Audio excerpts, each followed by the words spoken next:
성도 여러분 안녕하십니까? 중동부야영의 오전 1강의에 함께 하신 우리 모든 분들을 주님의 이름으로 환영합니다. 오늘은 김근수 목사님께서 하나님의 교회란 주제로 말씀해 주시겠습니다. 강의 첫날이기 때문에 강사님을 소개하는 시간을 잠시 갖도록 하겠습니다. 김근수 목사님께서는 서중원 앞에서 목회를 시작하셔서 송능교회, 안양교회, 죽산 다사랑교회에서 지역교회 목회를 하셨고 그 후 서중원 앞에 보건구호 부부장, 36지역봉사회 상임이사로 수고하셨습니다. 교회 안에서뿐 아니라 한국청소년 다사랑봉사회 회장으로 대외적으로도 여러 가지 활동을 하셨습니다. 현재 다문화 가족교회를 담임하시면서 부가태지회 희망 364 센터의 원장으로 수고하시고 계십니다. 이 강의는 교회가 지역사회와 어떤 관계를 가지고 어떤 영향력을 발휘해야 하는지 목사님의 실제 경험과 하나님의 말씀을 바탕으로 강의하실 때 은혜와 감동의 시간이 되기를 바라겠습니다. 강의 전에 보스턴 교회 임영희 장로님께서 기도해 주시겠습니다. 자비로우신 하늘에 계신 아버지 하나님, 실록이 우거진 계절을 맞이하여 2022년도 중동부 야영회를 개최할 수 있도록 축복하여 주심을 감사드립니다. 이 해도 한 곳에 모일 수 없는 사정이지만 우리의 건강과 생업을 살펴주시는 주님의 은혜 가운데 우리의 마음을 모아 영상을 통한 말씀 앞에 나오게 축복하심을 감사드립니다. 원근 각처에서부터 귀한 정도를 보내주셔서 생명의 양식이 되게 하여 주심을 감사합니다. 특별히 금년 야영회로 준비한 워싱턴 스펜서빌 교회 수고에 감사드리며 하나님의 은혜 가운데 그 교회가 지역사회의 축복의 통로가 되기를 기도합니다. 아버지 하나님, 우리가 이렇게 편하게 생활하는 이면에는 전쟁, 역병, 생존 경쟁에 시달리고 있는 무수한 백성들이 있사오니 그들을 기억하여 주시고 이 딱한 사정에서 빨리 자유할 수 있도록 붙들어 주시옵소서. 특별히 이 야영회에 처음 참석하는 분들에게 함께하여 주시고 은혜 충만한 경험 되게 하여 주세요. 오늘 아침 특별히 아버지께서 귀히 쓰시는 종 김근수 목사님의 하나님의 교회에 대한 말씀을 경청합니다. 말씀을 준비하고 선포하시는 목사님에게 성령의 능력이 임하여 주시고 듣는 우리에게는 아침을 깨우는 이 말씀을 통해 예수님의 사랑과 교회 사명을 하늘의 음성으로 듣는 영감의 시간이 되게 하여 주시옵소서. 오늘 종일 이어지는 모든 순서에 함께 하여 주시며 예수님의 기쁨이 저희들의 행복이 되기 원하오며 예수님의 귀하신 십자가의 이름으로 간절히 기도합니다. 아멘.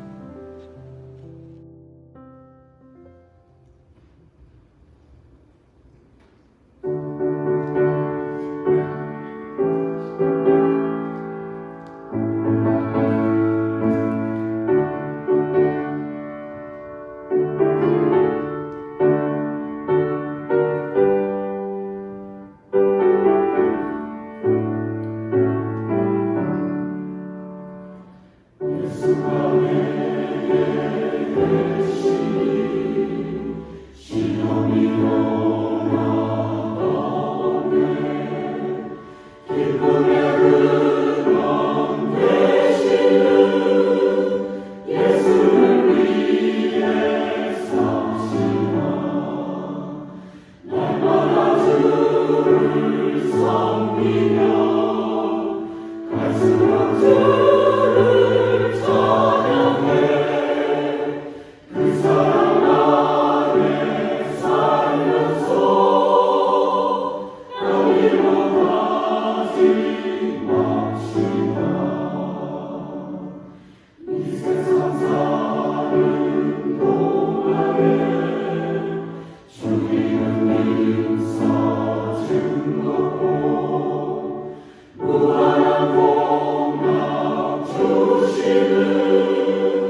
안녕하세요. 만나서 반갑습니다. 미 중동부 야영회로 불러주신 우리 하나님과 또 여러 목사님들 또 성도님들께 깊은 감사를 드립니다.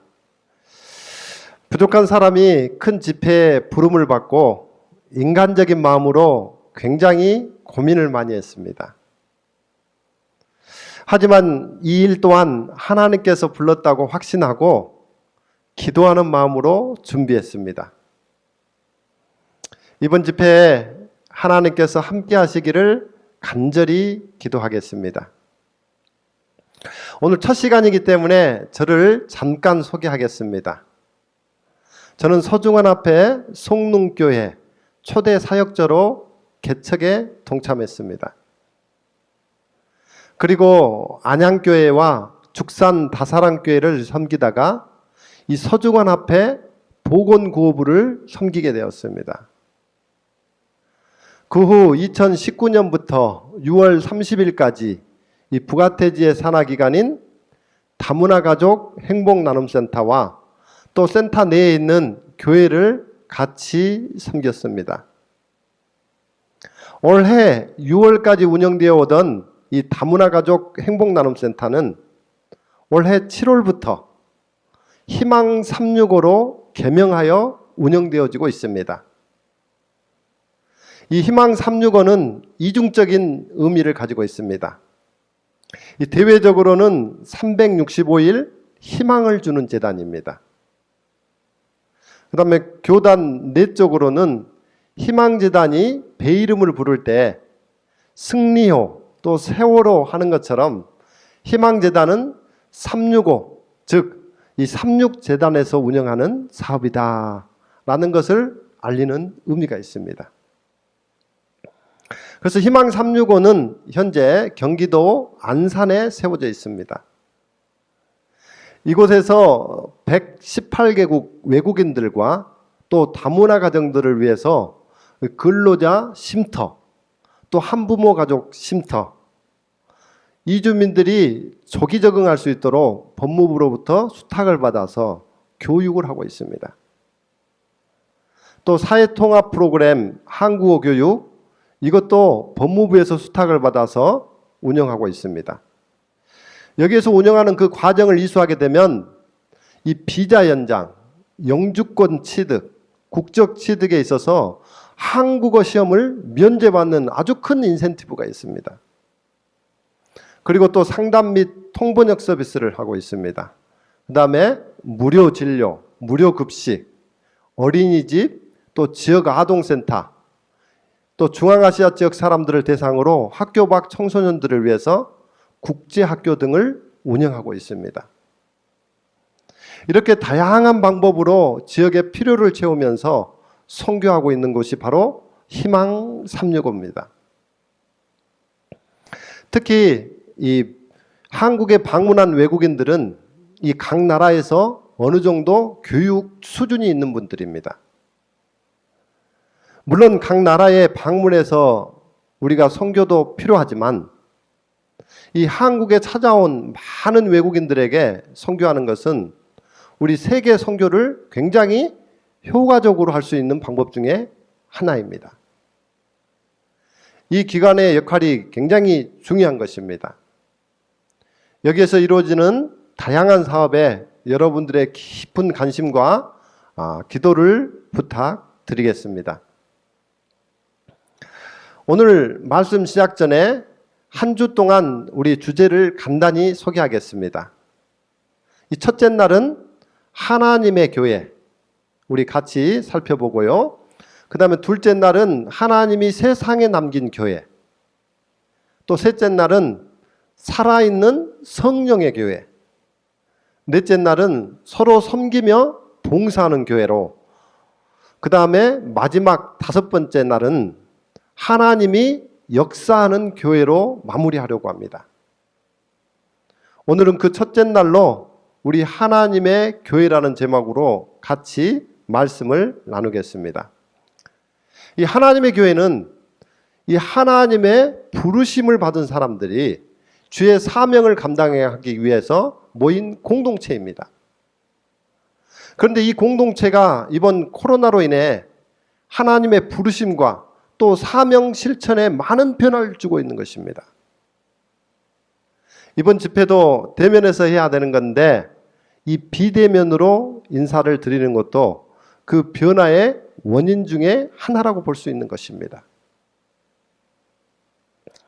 이번 코로나로 인해 교인들이 신앙을 떠나 이전의 삶으로 돌아오지 못한 분들이 많다는 것입니다. 그래서 저는 이번 시간을 통해서 먼저 하나님의 교회의 부르심을 재차 확고히 하고 하나님을 모르거나 또 떠나 있는 그런 사람들에게 우리 하나님의 복음을 또 하나님의 사명을 실천하는 그런 계기가 되었으면 좋겠습니다. 먼저 우리 이사야 43장 1절을 보겠습니다. 야곱아 너를 창조하신 여호와께서 이제 말씀하시느니라. 이스라엘아 너를 조성하신 자가 이제 말씀하시느니라. 너는 두려워 말라. 내가 너를 구속하였고 내가 너를 지명하여 불렀나니 너는 내 것이라. 이 말씀을 잘 이해하려면 앞서 기록된 이사야 42장을 살필 필요가 있습니다. 이사야 42장을 보게 되면 하나님이 이스라엘 백성들을 부릅니다. 그런데 이 이스라엘 백성들은 이 부르심의 역할을 하지 못하고 심판을 당하게 됩니다. 그래서 이 백성들은 심판을 당해도 누가 심판했는지도 모르고 불안해하고 두려워하고 있는 것입니다. 오늘 말씀은 이렇게 불안하고 두려워하는 이스라엘 백성들에게 하나님은 내가 너를 구속하였고 내가 너를 지명하여 불렀나니 너는 내 것이라고 말씀하시면서 불안해할 필요가 없다는 것입니다. 두려워 말라고 하나님이 안심시켜주고 있는 것입니다. 하나님은 이스라엘을 부르신 목적이 분명히 있었습니다. 이사야 42장 6절로 8절에 보면은 나 여호와가 의로 너를 불렀은즉 내가 내 손을 잡아 너를 보호하며 너를 세워 백성의 언약과 이방의 빛이 되게 하리니 내가 소경의 눈을 밝히며 갇힌 자를 옥에서 이끌어내며 흑암에 처한 자를 간에서 나오게 하리라. 8절입니다. 나는 여호와니 이는 내 이름이라. 나는 내 영광을 다른 자에게 내 찬송을 우상에게 주지 아니하리라. 항해하는 자와 바다 가운데 만물과 섬들과 그 거민들아 여호와께 새 노래로 노래하며 땅 끝에서부터 찬송하라. 이 하나님이 이스라엘을 부른 목적은 이 백성의 언약과 이방의 빛이 되게 하는 것이었습니다. 이 이방의 빛이 되는 그 구체적인 방법이 7절 이하에 언급하고 있습니다. 그것은 소경의 눈을 밝혀주고 갇힌 자를 옥에서 이끌어내주고 흑암에 처한 자를 간에서 나오게 하고 거민들이 여호와께 새 노래로 노래하며 땅 끝에서부터 찬송하는 거였습니다. 이것은 오늘날 하나님의 은혜로 부르심을 받은 하나님의 교회의 성도들의 역할이기도 합니다. 이 일로 이스라엘 백성들을 택하여 불렀습니다. 그런데 이 이스라엘 백성들은 이 하나님의 말씀에 불순종하고 우상을 숭배하고 맙니다. 그러나 하나님은 더 기쁨으로 교훈해서 또 귀하게 쓰려고 했는데 이 백성들이 말을 안 듣는 겁니다. 한마디로 말하면 이 하나님의 백성으로 부름을 받았는데 그 부름의 역할을 하지 못하고 엉뚱한 짓만 하고 있는 것입니다. 42장 마지막 단락을 보게 되면 이스라엘 백성은 불순종함으로 여호와께 심판을 당합니다. 근데 이 백성들은 심판을 당해도 누구에게 왜 당하는지도 모를 정도로 구원을 완전히 잃어버린 것입니다. 저도 하나님의 백성으로 부르심을 받고 살다가 이 부르심을 세상에 도둑당하고 탈취당해서 이 구원을 잃어버릴 때가 있었습니다. 저는 고등학교 때 친구들을 통해 재림기별과 이 안식일 기별을 접하게 되었습니다. 그때 처음 하나님의 부름을 받은 것이죠. 그 후 재림신앙을 하면서 다른 기별들은 대부분 믿음으로 받아들이고 믿는다고 하면 별 문제가 없었습니다. 그런데 많은 기별 중에 이 하나님의 계명인 십계명에서 넷째 계명인 안식일을 기억하여 거룩히 구별하여 지키라는 말씀은 이 믿음이 행동으로 나타나야 했습니다. 이 말씀은 우리를 창조하신 하나님께 경배드리는 겁니다. 그래서 그날은 성경에 보면 안식일이고 오늘날 토요일이었습니다. 그날을 기억하여 지키는 것은 대부분의 기독교인들이 드리는 일요일 예배와 구별된 것입니다. 저는 성경의 말씀을 따라 신앙을 하니까 이 주위에서 이단이라는 소리를 듣게 된 것입니다. 처음에는 이 말씀도 하나이고 하나님도 한 분인데 이 말씀대로 믿고 사는 사람들에게 왜 이단으로 구별하여 이상하게 보는지 알 수가 없었습니다. 그렇지만 이 하나님의 말씀인 성경을 통해 확인한 이상 그 말씀을 외면할 수가 없었고 이 말씀을 따라 하나님의 뜻대로 사는 하나님의 참 백성이 되고 싶었어요. 이렇게 시작된 재림신앙은 대학 진학을 앞두고 이 직업과 연관된 전공을 선택하기에 고민에 빠집니다. 처음에는 미래 재림신앙을 위해서 신학과 진학도 시도했었습니다. 하지만 어머니는 불교를 또 아버지는 유교를 믿고 있는 이 엄한 집안에서 이 부모님을 설득하기가 쉽지 않아서 포기한 적도 있었어요. 이 대학 진학을 앞두고 또 미래 신앙을 위해서 이 전공을 선택하는 것은 어린 나이에 또 저에게 굉장히 중요했습니다. 무엇을 전공해야 신앙을 잘 지키며 하나님 백성으로 잘 살 수 있을까? 당시 저에게는 아주 큰 고민이었습니다. 그 고민을 가지고 기도하는 중에 여러 직업들을 생각해 보다가 그래도 자유로운 건축업이 좋겠다 생각하고 건축공학을 선택하고 일반 대학에 진학하게 됩니다. 이 대학 생활 동안에는 제가 절제하고 또 컨트롤하면 되니까 이 재림 신앙을 하는 데는 특별한 어려움이 없었습니다. 그렇게 대학 생활을 잘 하다가 2학년을 마치고 중간에 군입대를 하게 됩니다. 이 고등학교 때 하나님의 백성으로 부름을 받고 이 결심한 믿음을 지키기 위해서 군입대를 하자마자 용기를 내어서 이 안식일을 구별할 수 있도록 요청했습니다. 저의 이야기를 들은 군의 간부는 이 국방의 의무를 해야 할 국민이 무슨 종교야 임마 욕설과 구타를 통해 면박을 주는 것입니다.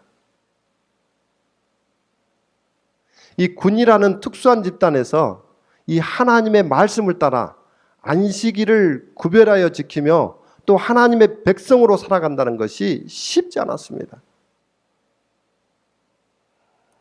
저는 신앙을 지키기 위해서 이 고난과 시련이 있음에도 불구하고 포기하지 않고 기도하면서 계속 요청했습니다. 그 결과 하나님의 기도의 응답으로 이 군부대 밖에 있는 우리 교회에 나가게 된 것입니다. 그래서 그 교회에서 안식일을 기억하고 구별하여 지키면서 신앙을 하게 된 것입니다. 저는 하나님께 너무 감사하고 이 남은 군 생활을 더 성실하게 열심히 임했습니다. 그렇게 신앙을 지속해 오던 어느 날 같은 부대 후임병 중에 2명이 저에게 찾아와 자기들도 저를 따라 교회를 다니고 싶다는 겁니다. 이 다른 병사들은 외출이 쉽지 않은데 저는 매주 외출해서 부대 밖에 교회를 다니는 것이 이 다른 부대원들에게 굉장히 미안했었습니다. 그런데 그 2명을 더 데리고 교회를 나간다? 마음이 무겁고 쉽지 않았습니다. 그래도 교회를 나간다고 하는데 그냥 있을 수는 없어 기도하고 또 간부에게 요청했습니다. 그 간부는 한참 있다가 군생활에 신뢰를 얻었던 저를 보고 너를 보고 보내줄 테니까 탈령하지 않도록 관리를 철저히 하라고 하면서 이 교회를 나갈 수 있도록 허락해 준 것입니다. 그 은혜로 후임병들이 같이 교회 가서 말씀을 배우고 또 하나님의 그 말씀을 통해서 감동을 받아서 예수님을 개인의 구주로 받아들이고 침례까지 받게 됩니다. 이 특수한 군대에서 그것도 최전방에 있었던 일이라 당시 한국연합회 교회진앙까지 실리게 되었습니다. 하나님의 도우심으로 군생활을 잘 마치고 제대 후 복학을 했습니다. 이 복학 후 남은 대학생활을 이렇게 마치는 무렵 이 건축 관련 대형 건설사 취업 제의를 받게 됩니다. 거기 보니까 급여도 많고 또 대형 건설사라는 이 메리트가 있어 복지도 좋았습니다. 근데 문제는 신앙이었어요. 토요일에 근무를 해야 된다는 겁니다. 저는 잠깐 고민이 있었지만 신앙을 지키기 위해 아쉽지만 포기했습니다. 그리고 개인이 운영하는 건축 설계사무소에 취업하여서 신앙을 해결합니다. 그것도 남들보다 급여가 훨씬 적은 금액에서 말입니다. 여기까지 보면 굉장히 믿음 있는 청년이고 또 외형적으로 누가 봐도 신실한 믿음을 가진 하나님의 백성이라고 말할 수 있을 것입니다. 문제는 여기부터입니다. 이 성실하게 열심히 사니까 이 특별한 지인으로부터 이 건축 기술직 공무원을 특채라고 할 수 있는 기회를 얻게 된 것입니다. 당시 90년도 초중반에 이 설계사무소에 있을 때 보면 이 건축 공무원의 위상은 대단했습니다. 왜냐하면 이 건축 공무원들이 이 인허가를 담당합니다. 그리고 건물이 시작되면 이 건물 공사가 진행 중에 안전하게 잘 지어지는지 이 확인하는 중간검사를 실시합니다. 그때 이 공무원 확인 도장이 있어야 다음 공정을 할 수 있습니다. 그리고 건물이 다 지어진 후에도 이 건축물이 안전하게 입주가 가능한지 이 건축 공무원이 확인을 해줘야 건물을 사용할 수 있습니다. 근데 만약 공무원이 문제를 발견하고 트집을 잡게 되면 이 공사 기간이 길어지면서 공사 비용이 늘어나게 됩니다. 그렇기 때문에 이 건축 관계자들에게는 위상이 높을 수밖에 없는 것입니다. 그래서 이 건축업계에서는 날아가는 새도 떨어뜨린다는 그런 위상이었어요. 지금은 안 그렇습니다만. 당시에는 이 건축 공무원이 되기만 하면 어떤 직업도 부럽지 않았던 그런 시절이었습니다. 이렇게 건축 설계사무소에서 근무하던 저에게는 올 수 없는 기회가 온 것입니다. 여기까지 너무 좋은데 문제는 근무 조건이었어요. 당시만 해도 이 공무원들의 근무가 토요일을 격주로 근무하는 때였습니다. 따라서 이 안식일을 구별해 지키는 것이 사실상 불가능한 일이었습니다. 이렇게 불가능한 조건임에도 불구하고 할 수 없다고 생각한 그 공무원이 저에게 기회가 딱 오니까 이 사람이 돌아버린가 봅니다. 나도 나지만 부모님의 간절함까지 더하면서 그동안 믿음을 지켜왔던 나의 신앙이 무너지기 시작합니다. 당시 토요일 공무원들이 한 달에 2번씩이나 정상 근무를 하는데 아직 들어가지도 않고 대기 중에 있는 사람이 남들이 쉬고 싶어하는 일요일에 내가 근무하면 되지, 그리고 내가 토요일 날 안식일을 지키면 되지, 혼자 망상을 하는 겁니다. 이러면 되겠지, 저러면 되겠지 하고서 모든 것을 자기 합리화하는 것이죠. 이때부터는 이 이스라엘 백성들처럼 세상에 노정맞고 탈취당해서 눈이 있어도 보지 못하고 귀가 있어도 듣지 못하고 세상의 소리는 잘 들어도 이 하나님의 소리는 전혀 듣지 못하는 것입니다. 이 이기심과 교만이 저를 완전히 덮어버린 것입니다. 영적으로 완전히 무너져 하나님의 부르심을 저버리고 구원까지 잃어버리고 만 것입니다. 다른 사람들은 몰라도 너는 회사가 없어질 때까지 함께 하자고 끝까지 믿어주었던 사장님의 제안도 모두 다 뒤로 하고 이 공부한다고 거짓말까지 하면서 10년 넘게 신앙을 지키며 함께했던 회사를 사퇴하게 됩니다. 영적 회복이 불가능한 절망적인 상태에 이른 것입니다.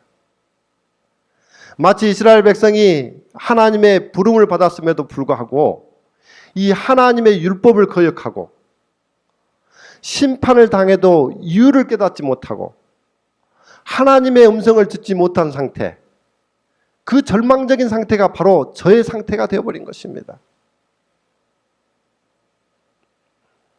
혹시 여러분들도 세상의 도적을 맞아서 하나님의 부르심을 잃어버리고 이렇게 절망적인 상태에 계신 분 혹시 있으십니까? 그러시면 오늘 말씀에 귀를 기울여 보시기 바랍니다. 구원의 확신을 잃어버리고 어찌할 바를 몰라 불안해하는 이 이스라엘 백성들에게 하나님은 오늘 본문에서 다시 구원을 선포합니다. 그렇게 말해도 안 듣고 쓸데가 없는 이스라엘 백성들에게 이 하나님은 이 징계와 심판을 해야 하는데 이 징계와 심판 대신에 하나님의 용서와 구원과 축복을 선언하시고 그것을 또 허락하십니다. 이사야 43장 1절을 다시 보면 야곱아 너를 창조하신 여호와께서 이제 말씀하시느니라. 이스라엘아 너를 조성하신 자가 이제 말씀하시느니라. 너는 두려워 말라. 내가 너를 구속하였고 내가 너를 지명하여 불렀나니 너는 내 것이라. 하나님은 이 말을 안 듣는 백성들을 혼낼 법도 안 돼. 징계와 심판 대신에 오히려 하나님은 사랑을 고백하고 선포합니다. 이사야 43장 4절에서 내가 너를 보배롭고 존귀하게 여기고 너를 사랑하였은즉 내가 사람들을 주어 너를 바꾸며 백성들로 내 생명을 대신하리니. 하나님은 나를 불신해서 정말 징계를 받든지 심판을 받든지 정말 모른 척할 수도 있는데 하나님께서는 그렇게 하지 않으시고 하나님은 너는 보배로운 존재고 너는 존귀한 존재고 너는 사랑스러운 존재라고 말씀하시는 것입니다. 이 말씀은 위선적이고 이기심과 또 교만에 젖어 있는 저에게 하나님은 징계와 심판 대신에 깨닫게 하시고 다시 용서하시고 구원하시고 축복해 주시는 그 은혜 덕분에 제가 다시 여기 서 있는 것을 여러분들 앞에 고백합니다.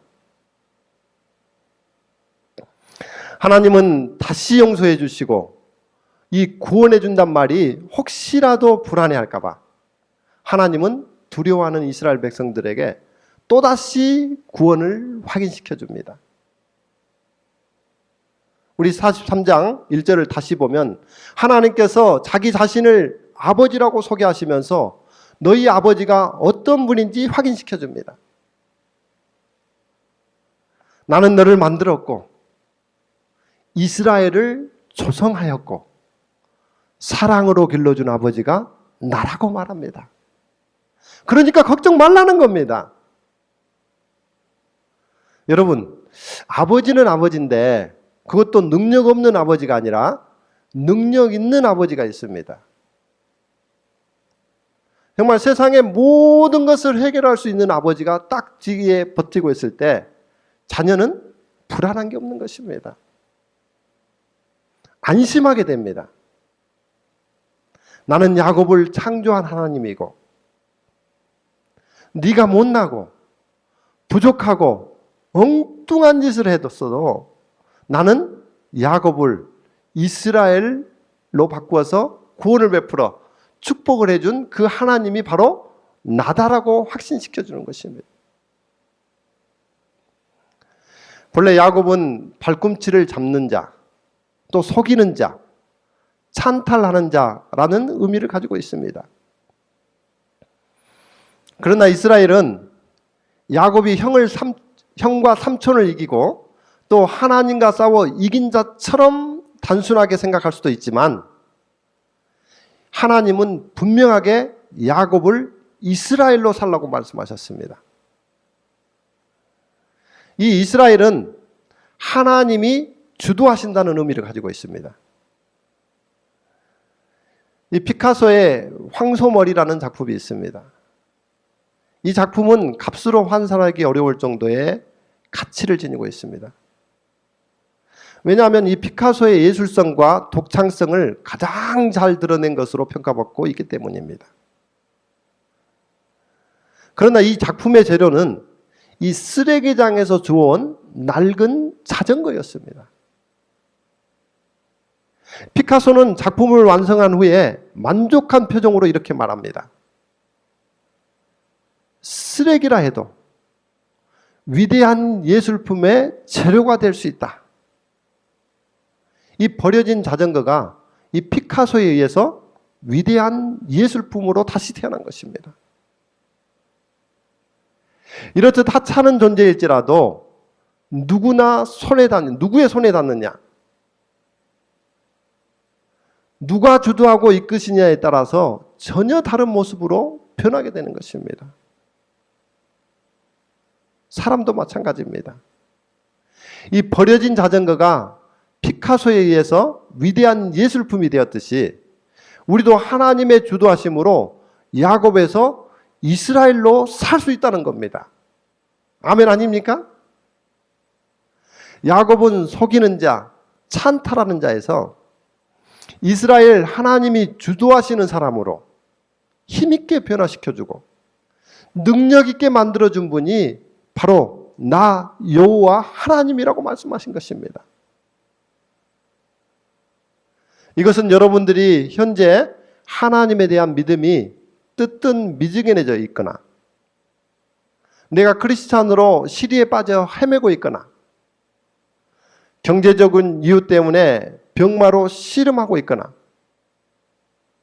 교만과 이기심이 침범하여 나를 올가매고 있거나 무슨 이유로든 하나님의 관계가 멀어졌다 해도 오늘 이 말씀을 듣는 순간 걱정하지 말고 두려워하지 말라는 겁니다.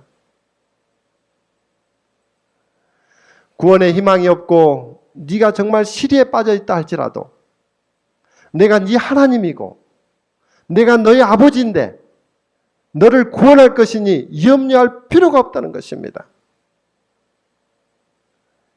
이 공무원을 발령 대기 중에 재림연수원에 다녀오셨던 한 집사님이 떡하니 나타났습니다. 직장을 잠시 쉬고 있을 때 연수원에 한번 다녀오는 게 참 좋다고 우리 집 사람에게 제안한 것입니다. 우리 집 사람은 들어보더니 좋다고 생각되었는지 저에게 상의도 없이 연수원 등록을 해버리고 나에게 일방적으로 통보한 것입니다. 저는 10년 넘게 쉬지 않고 열심히 일한 보람으로 연수원에 좀 쉬고 오라는 말이 그렇게 쉽지 않았습니다. 싫지 않았습니다. 왜냐하면 그때만 해도 이 연수원이 쉬고 휴양하는 개념으로 알고 있었기 때문입니다. 그렇게 연수원에 쉬러 간다고 생각하고 입소했습니다. 제가 이 연수원에 입소했을 때는 모두가 침묵하면서 오직 말씀을 듣고 나머지 시간은 기도방에서 성경과 예언의 신을 읽고 또 십계명에 비추어 회개하는 시간이었습니다. 이게 매일 반복되었어요. 저는 힘들었지만 아무 말도 못하고 시킨 대로 따라 했습니다. 하루가 지나고 이틀이 지나고 3일이 지나고 4일째 되던 날, 나의 지난 삶이 파노라마처럼 지나가는 것입니다. 하나님의 부름을 받고 또 하나님의 백성으로 나름 산다고 하면서 화, 금, 토 예배를 거의 빠진 적이 없이 열심히 다녔고 11조 월정 도루가 최선을 다하여 성실하게 드렸고 거기에 건축원금과 같은 특별헌금 하게 되면 그것 또한 빠지지 않고 참여했습니다. 또 군에서 안식일을 지키고 후임병을 인도해 침례까지 받을 수 있도록 인도했던 삶. 또 직장을 구함에 있어서 좋은 조건을 선택하지 않고 신앙을 위해 포기했던 삶. 그러나 이 보이지 않고 드러나지 않는 곳에 나의 삶은 교만하고 이기적인 삶이라는 것을 보게 됩니다. 그리고 철저히 위선적인 삶이라는 걸 보는 것입니다. 이런 이중적인 삶이 진정 나는 하나님의 백성으로 제대로 잘 살아온 것인가? 잘 살아가고 있는 것인가? 아니면 나는 믿음이 있는 척 위선적인 삶을 살아왔는가? 지금도 살아가고 있는가? 성령의 말씀에 거울로 보니까 이 저의 삶은 하나님의 백성으로 살아왔다 보기보다는 겉으로 보기에는 믿음이 있는 척하는 철저하게 위선적인 삶을 살아왔다는 것을 이 성령을 통해 깨닫게 해준 것입니다. 그 일례로 공개 고백 하나 하겠습니다. 이 교회에서나 사람들이 있는 곳에서는 겉으로는 믿음 있게 보여졌습니다. 그러나 이 사람들이 보지 않는 이 가정에서 종종 있었던 일입니다. 이 사람이 살다 보면 부부간에 이견으로 갈등이 생깁니다. 이 집사람과 이견으로 갈등이 깊어지면 저에게 최고의 무기가 하나 있었습니다. 그것은 모태신앙이었던 저희 아내에게 당신 혼자 교회 가. 나 교회 안 가. 사람들이 있는 곳에서는 믿음 있는 척 했지만 사람들이 보이지 않는 곳에서는 이렇게 오만방자한 위선적인 삶이었던 것입니다. 이 성령의 교훈을 통해 본 나의 모습은 추하고 이기적이고 철저하게 위선적이었습니다. 얼마나 무섭고 두려웠는지 모릅니다. 그렇게 그리스도인 척 위선적인 삶을 살아온 저에게 하나님은 정말 혼낼 법도 한데 인내하시고 또 깨닫게 해주시고 징계 대신 용서해 주시면서 너는 보배로운 존재요. 존귀한 존재라고 다시 확인시켜주는 그 하나님의 사랑의 말씀은 저의 마음을 다시 돌아오게 한 것입니다. 이 하나님은 이스라엘 백성들이 이것도 불안해할까 봐 하나님은 두 가지로 더 확신시켜줍니다. 이사야 43장 1절 후반부에 보게 되면 첫째는 내가 너를 구속했고 둘째는 내가 너를 지명했다는 겁니다. 하나님의 결론은 너는 내 거다. 내가 책임지니까 두려워하지 말라는 겁니다. 먼저 우리 구속이란 무엇입니까? 핏값을 치르고 원상태로 되돌리는 것을 의미합니다. 이 불순종으로 이스라엘 너희들이 죽어야 마땅하지만 이 하나님은 우리 죄를 용서하시기 위하여 핏값을 치르시고 우리를 구원하여 되돌려 놓았다는 것입니다. 이 하나님의 용서의 사랑이 저를 무릎을 꿇게 하시고 눈물로 회개했을 때 용서를 실감하게 된 것입니다. 그래서 저는 탕자처럼 다시 돌아온 겁니다. 하나님은 제가 확신을 못하고 또 두려워할까 봐 내가 너를 구속했다고 말씀하시는 겁니다. 이 하나밖에 없는 아들을 대속물로 피 흘려 죽게 해서 이 값비싼 대가를 치르고 너를 구속했기 때문에 나는 너를 절대 포기할 수 없다는 것입니다. 그렇게 귀한 대가를 치르고 그렇게 귀하게 부른 사람들이 바로 저와 여러분들입니다. 그 은혜를 이 시간 발견하게 되기를 바랍니다. 그리고 하나님이 우리를 불렀을 때는 우리를 의미 없이 그냥 부른 것이 아니라 너를 지명하여 확실하게 불렀다고 확신시켜 줍니다.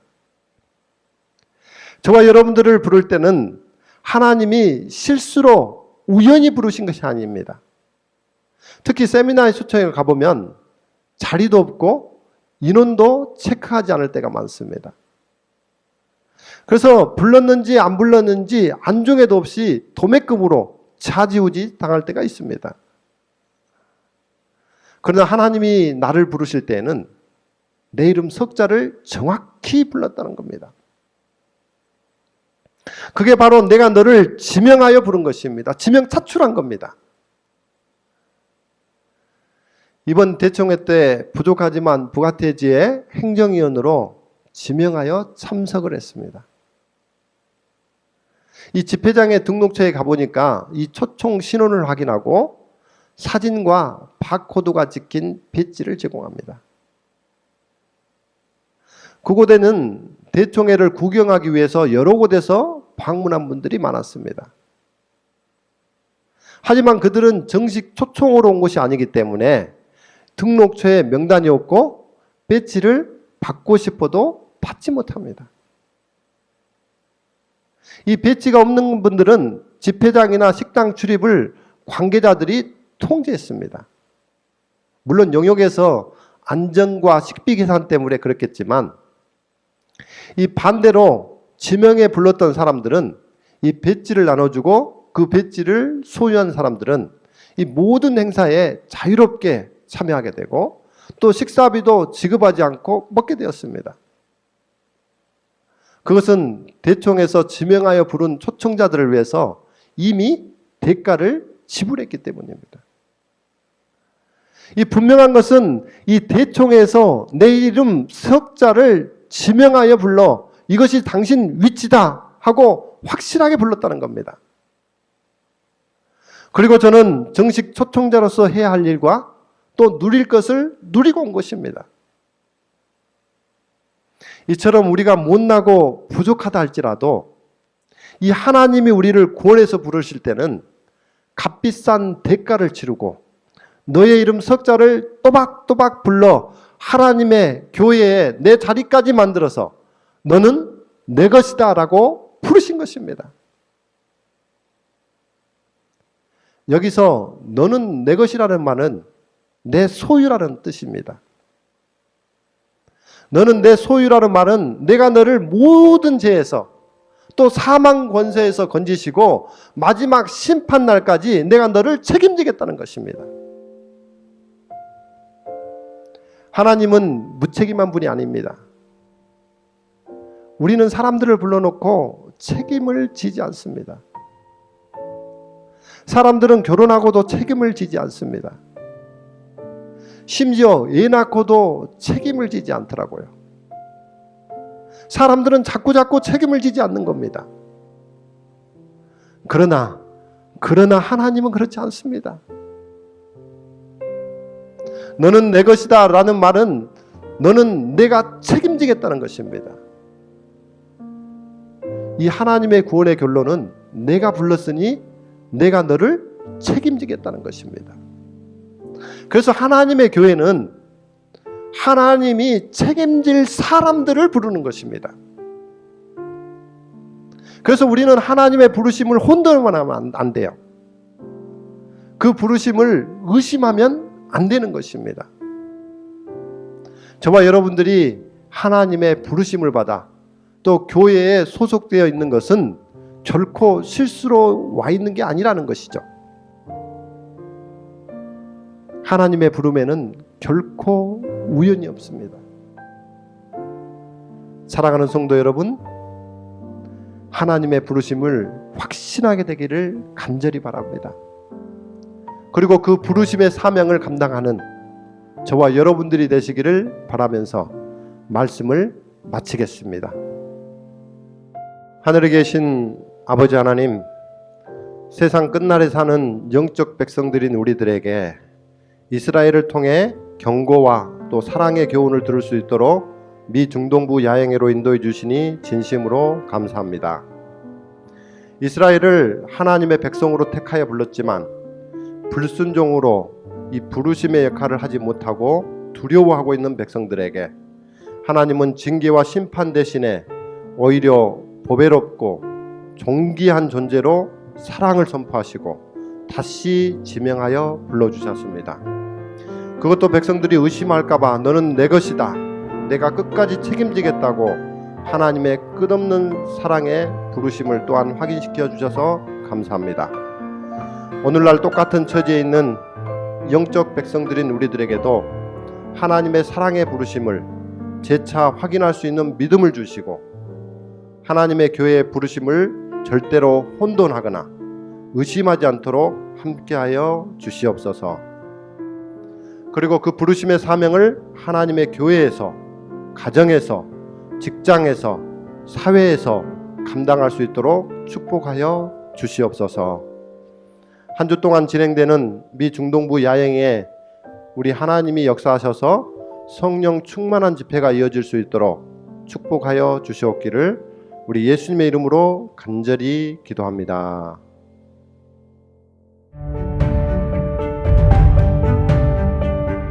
야영의 오후 프로그램 안내. 오후 2시부터 5시까지 줌 세미나가 진행됩니다.